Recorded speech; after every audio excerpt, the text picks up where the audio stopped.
तो है guys, welcome back to my another video. Guys आज हम खबर लेके आए थोड़ी सीरियस, ठीक है, कि अब आपको भी पता है कि नेपाल में क्या हो रहा है, ठीक है। धीरे धीरे जो भी भविष्यवाणी की गई थी संतों के द्वारा वो धीरे धीरे सच हो रही हैं और बहुत प्रलय आ रहा है भाई, प्रलय, ठीक है। तो मैं आपको वो वीडियोस दिखाता हूँ वहाँ पे क्या हो रहा है, क्या सोशल मीडिया के द्वारा कहा जा रहा है, किन किन लोगों के द्वारा। तो चलो गाइस देखते हैं और हम भी पता करते हैं। Let's go.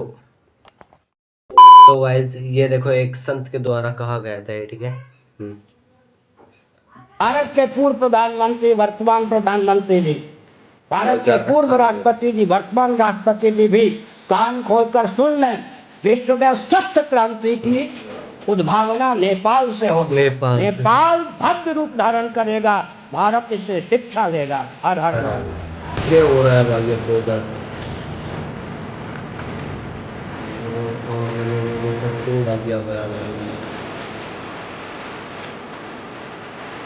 खतरनाक सीन हो रहा है भाई, खतरनाक सीन हो रहा है, बिल्कुल कहर।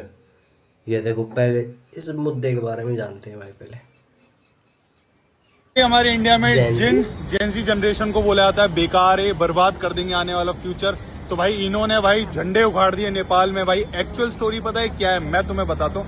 बेसिकली क्या है, नेपाल में आपने देखा गरीबी है, क्या है क्या नहीं, सब जानते हैं, ठीक है। लेकिन इस बीच नेताओं के बच्चे बाहर पढ़ रहे हैं, खूब पैसा उड़ा रहे हैं, सब कुछ कर रहे हैं। और इनके जो पप्पा जी हैं, जो इनके जो मिनिस्टर जो बनते हैं, इन्होंने स्विस बैंक में अकाउंट खोले हैं और बहुत तगड़े लेवल पे करप्शन चल रहा है। तो जितनी भी जेनजी जनरेशन थी, इन्होंने प्रोटेस्ट चालू करा, इनके बच्चों के खिलाफ आवाज उठाना चालू कर दी कि भाई इतना पैसा खर्च कर रहे हैं, कहाँ से आ रहा है, करप्शन के खिलाफ आवाज उठाई। वो चीज गवर्नमेंट को पसंद नहीं आई, तो गवर्नमेंट ने क्या करा, जितनी मेटा की ऐपें हैं, फेसबुक, व्हाट्सएप और अटम सब जानती हो, ये सब बैन कर दिया ताकि इनकी आवाज बाहर तक ना जाए। फिर क्या करा, जो जितने भी जेनजी जनरेशन है, इन्होंने इकट्ठा होकर प्रोटेस्ट करा पार्लियामेंट में, पार्लियामेंट की दीवार गिरा दी। और आप जानते हो जब प्रोटेस्ट होता है तो अपोजिशन पार्टी आती है, तो थोड़ा सा जितना भी धरना था बड़ा हुआ। लेकिन उस बीच क्या हुआ, सरकार ने भाई इनके बीच में गोलियां चलाई। छोटे छोटे जो बच्चे स्कूल कॉलेजेस के आए थे उनको मार डाला, 16 बच्चों की मौत होगी और कुछ बच्चे हॉस्पिटलाइज्ड है। भाई बहुत गलत हुआ ये माहौल पूरा, आप देख पा रहे हो। बट मेरी नजरों में भाई अच्छी चीज नहीं है। जिस देश में ऐसी डेमोक्रेसी नहीं है कि भाई अपनी आवाज बोल पाओ, तो भाई बेकार है ऐसे देश में रहना। अच्छा करा सरकार के साथ। और नेपाल वालों, तुमने आज तक तुम्हारे भाई को सपोर्ट करा और इस बारी पूरा इंडिया तुम्हारे साथ है। किसी भी प्रकार की जरूरत हो, कुछ भी हो, हम तुम्हारे साथ हैं। ये हुआ है धड़ल्ले से भाई अपने देश का नाम रोशन करो और करप्शन फ्री कंट्री बनाओ। लेकिन यार जेनजी का मतलब क्या होता है भाई, मुझे तो नहीं पता यार, मुझे तो रियल में नहीं पता जेनजी का मतलब क्या होता है। लेकिन अब आजकल बोल रहे हैं सब लोग जेनजी जेनजी जेनजी, तो फिर बस जेनजी।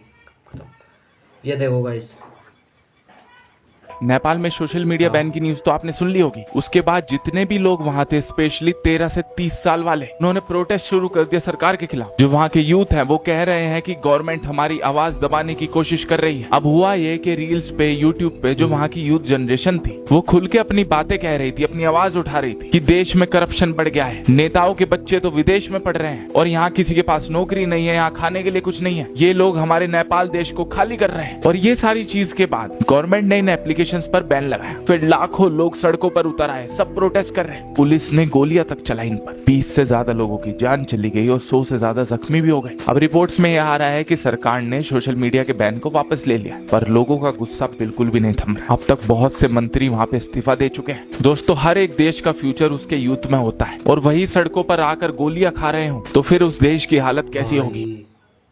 तगड़ा माहौल चल रहा है भाई, दुनिया में तगड़ा माहौल चल रहा है। आजकल तो नदी भी बहुत आ रही। ये क्या 2025 से 2026 है। विश्व युद्ध 2025-26 में होगा। एक तरफ से पाकिस्तान 13 मुसलमान कंट्री, दूसरी तरफ से तुर्की, तीसरी तरफ से चाइना इधर बंगाल की तरफ से, इधर उत्तराखंड की तरफ से, दोनों तरफ से लड़ाई शुरू होगा। भारत की मदद कोई नहीं करेंगे, अकेला भारत क्या करेगा। अमेरिका तो सबसे बड़ा शत्रु होकर निकलेगा, ब्रिटिश तो सबसे बड़ा शत्रु होकर निकलेंगे, वो भी पाकिस्तान को, चाइना को मदद करेंगे। बड़ा युद्ध भारत के साथ सिर्फ रशिया रहेगा, बाद में जर्मन, जापान, फ्रांस, भारत को युद्ध के समय मदद करेंगे। दूसरा, सभी देश भारत के विरुद्ध में कार्य करेंगे। ये मिलकर भारत के ऊपर परमाणु गिराने का प्लान करेंगे। तब उसी समय भगवान कल की भारत को अपना शरीर में परमाणु बोमा को, एक नहीं हजार बोमा परमाणु बम को प्रभु अपना शरीर में लेके भारत भूखंड को रक्षा करेंगे। फिर कल के रूप धारण करके नक्षणी वहनी धने करे असी करवालम धुमा केतु मिव कीमपि कराणम के सब ध्रुत कल के शरीर। जय जगदीश हरे। यही तो हो रहा है भाई। ये इन्होंने पहले बोल दिया तो 2023 में ऐसे है, शायद ये 23 का है, ये ऐसे वीडियो है। नेक्स्ट, वो सच्चाई जिसमें नेपाल का नौजवान जो है वो छाती ठोक कर फौज को, सत्ता को चुनौती दे रहा है, जिसमें नेपाल का बच्चा माथे पर गोली खा रहा है, जिसमें नेपाल का आम आदमी सड़कों पर उतरकर सत्ता को चुनौती दे रहा है। वो जो श्रीलंका में हुआ था, वो जो बांग्लादेश में हुआ था, वो अब नेपाल में भी हो गया है। नेपाल में बच्चों ने सड़कों पर खून बहाया तो ओली सरकार को उखाड़ के फेंक दिया। सरकार जो है वो गिर चुकी है और ये तस्वीरें आज दुनिया को खून के आंसू रुला रही। नेपाल का आंदोलन जो रहा वो सिर्फ सड़कों तक सीमित नहीं रहा, एक तूफान बना जिसने नेपाल की सियासत की जड़ों को उखाड़ फेंका। युवाओं का गुस्सा इतना बढ़ा कि सरकार को इस्तीफा देना पड़ा। मंत्री जो है मुल्क छोड़कर भाग रहे हैं, प्रधानमंत्री जो है वो नेपाल से निकल रहे हैं, सोशल मीडिया बैन को हटा दिया गया है, प्रधानमंत्री लोगों को चिट्ठियां लिख रहे हैं। लेकिन सवाल यह है कि क्या देर हो गई साहब? और क्या सरकार यह भूल गई कि जिस ओर जवानी चलती है उस ओर जमाना चलता है? ये बात समझ ली होती तो शायद ओली सरकार की यह दुर्दशा नहीं होती। वैसे नेपाल आज इस हालत में क्यों पहुंचा है और ओली सरकार को इस्तीफा क्यों देना पड़ा है, उसके लिए आपको नेपाल से आई तस्वीरों को देखना पड़ेगा, क्योंकि तस्वीरें सिर्फ फोटो नहीं है, सत्ता के खिलाफ एक खुली किताब है।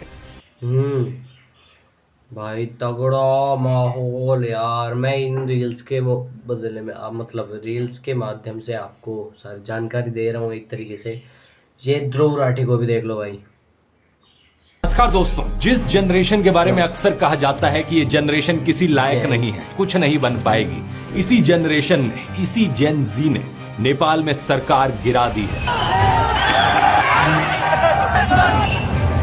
नेपाल के प्रधानमंत्री केपी शर्मा ओली को मजबूर कर दिया है इस्तीफा देने पर। अब वो अलग बात है कि प्रोटेस्ट इस हद तक पहुंच गए हैं कि प्रधानमंत्री के घर पर भी आग लगा दी गई है। पार्लियामेंट भी आग की लपटों में घिर चुका है। फाइनेंस मिनिस्टर को तो सड़कों पर निकालकर जूतों से मारा गया प्रोटेस्टर्स के द्वारा। और इसी सब में एक अनफॉर्चुनेट डेथ हुई पूर्व प्रधानमंत्री की वाइफ की, जब उनके घर पर आग लगाई गई। ऐसे में सवाल ये उठता है कि आखिर क्या कारण है इस सब गुस्से के पीछे? क्या सिर्फ सोशल मीडिया बैन करने की वजह से हमें ये सब देखने को मिल रहा है? इसका जवाब है दोस्तों, नहीं। इसके पीछे कारण इससे कहीं ज्यादा और गहरे हैं। आइए समझते हैं आज के इस वीडियो में।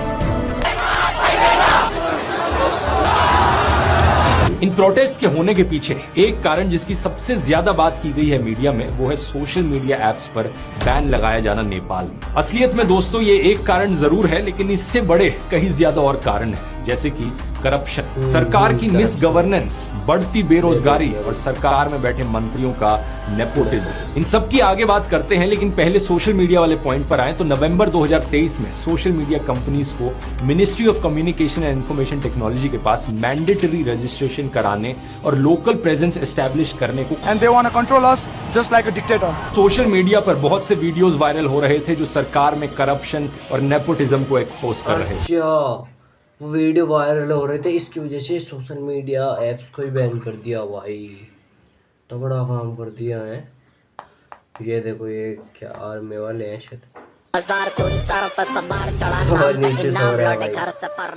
नेपाल में हो रहे करप्शन को अपने गोरखा भाइयों ने एक्सपोज कर दिया तो नेपाल गवर्नमेंट की फटके 4 हो गई। बदले में नेपाल गवर्नमेंट ने 26 सोशल मीडिया एप्लीकेशंस जैसे यूट्यूब, इंस्टाग्राम, फेसबुक, व्हाट्सएप को नॉन कंप्लायंस बताकर बैन कर दिया। अपने बचाव में उठाया हुआ ये कदम सरकार को बहुत भारी पड़ा। स्टूडेंट्स स्कूल यूनिफॉर्म में सड़कों पर उतर गए और काठमांडू में बहुत जोरदार प्रदर्शन हुआ।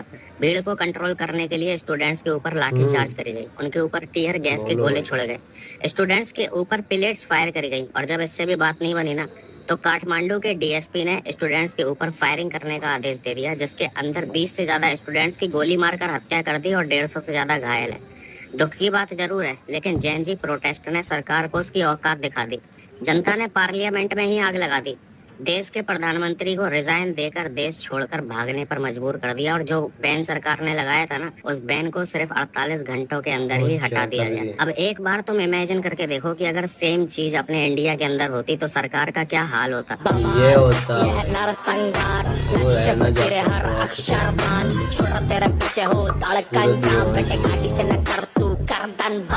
ओहो, बवाल मचा दिया भाई।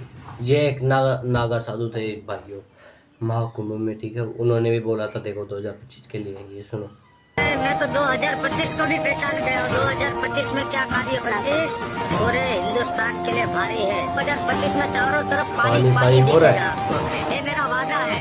कभी याद करना नागा बाबा बालकगिरी को, पूरी जिंदगी फकीरी उतार दूंगा। भाई यही हो रहा है भाई, तगड़ा माहौल हो रहा है भाई, तगड़ा माहौल, खतरनाक भाई। वृंदावन में इधर भी बिल्कुल पानी पानी हो गया। पंजाब के तो हाल आपको पता ही है गाइस। और राजस्थान में भी धीरे धीरे, राजस्थान में वैसे ज़्यादा तो नहीं हो पानी का तो इतना, लेकिन ठीक ठाक। लेकिन वो हुआ, वो मिस्टर इंडियन एकर है ना, तो उनकी तरफ हुआ था भाई। बहुत बारिश आई थी, खतरनाक बारिश आई थी। जयपुर में भी, मैं जयपुर में ही हूँ, मतलब मैं गाँव में, वो सिटी है, उधर भी तगड़ी बारिश आई थी भाई। उधर भी पानी पानी हो गया था चारों तरफ। तो चलो गाइस, मिलते हैं नेक्स्ट वीडियो में, और tata bye bye, see you and Radhe Radhe, bye bye.